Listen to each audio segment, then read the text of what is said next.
Happy Saturday to you. Today is the 15th of February 2020.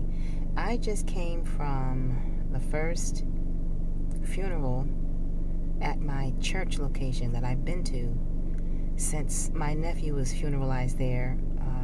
It was the beginning of July. I'm sorry. He died. He was killed the end of July, but was funeralized the beginning of August of 2017. So it's going to be 3 years this July. I can't believe it. And I felt depressed to go. And it's funny because I had no idea prior to arriving that when I got there would be no hearse in the front of the building. There would be no casket in the front at the altar. They just had a picture of their loved one.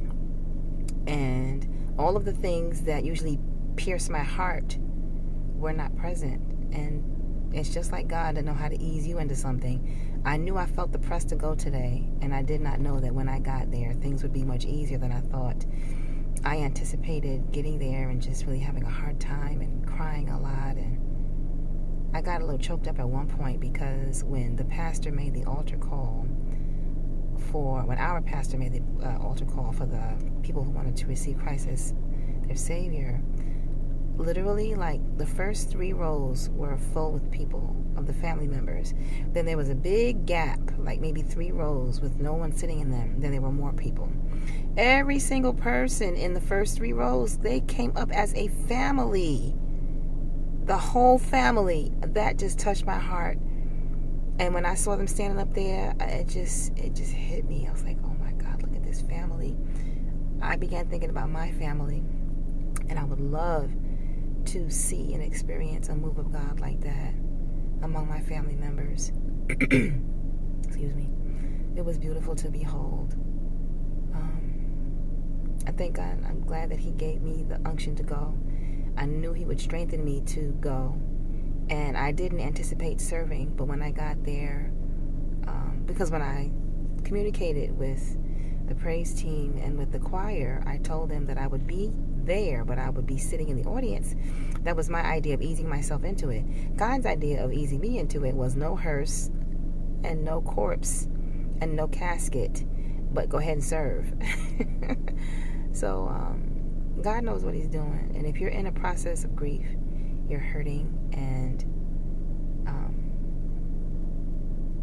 you want to go to the next stage or phase of your grief process, and you feel God kind of unctioning you to do something differently, do it.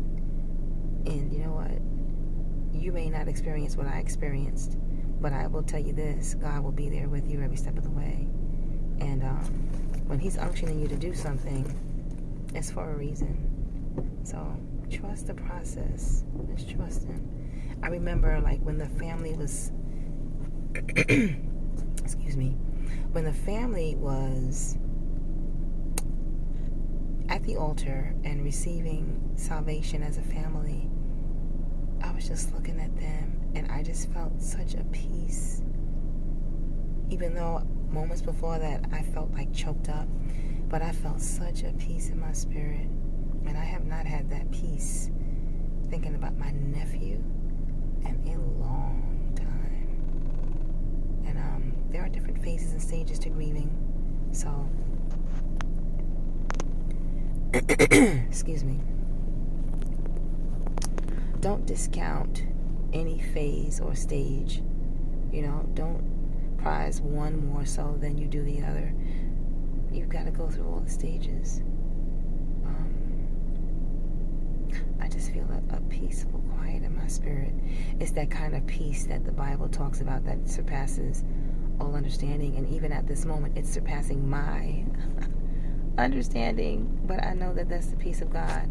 That's the presence of God. And that's what His Spirit does. He just knows how to quiet you from the inside. So if you're watching this video and you're grieving, you may not be grieving the loss of a loved one necessarily. You could be grieving about a disappointment or about a current circumstance that you're facing. Plug into the presence of God. And I mean, you may have to block everything else out. You may need to turn your phone on airplane mode whatever you have to do, just plug in, and whatever he's prompting you to do, follow his prompting. He knows what he's doing. He knows exactly what he's doing. And this is the next stage for me. The very first service that I went to was actually at my pastor's High Point Church, and they had a picture of her up there as well. And I cried a lot. My good friend Adrienne, my sister from another mister, I just love her to life. Adrienne, if you're watching, thank you for your support. But she was my support system that day. And I'm about to end this video because I'm waiting to get gas and these people are about to pull out. So I'm going to end this video quickly. But I went there and I cried a lot. And it was wonderful to have that support system from my sister, Adrienne. Today, I didn't have one particular person that I had reached out to ask for support, but I felt fine. So do it in stages, but do it. In the beginning, I felt like I needed to really just kind of be there for my sister and be strong for her. But it got to the point where I just couldn't keep that stiff upper lip. I needed to allow myself to grieve. And this is my phase and my stage. So I'm going to end this video because it's my turn to pump gas. But you all have a great day. And trust the process. And just know that God is with you. Mwah. Ta-ta. Bye-bye.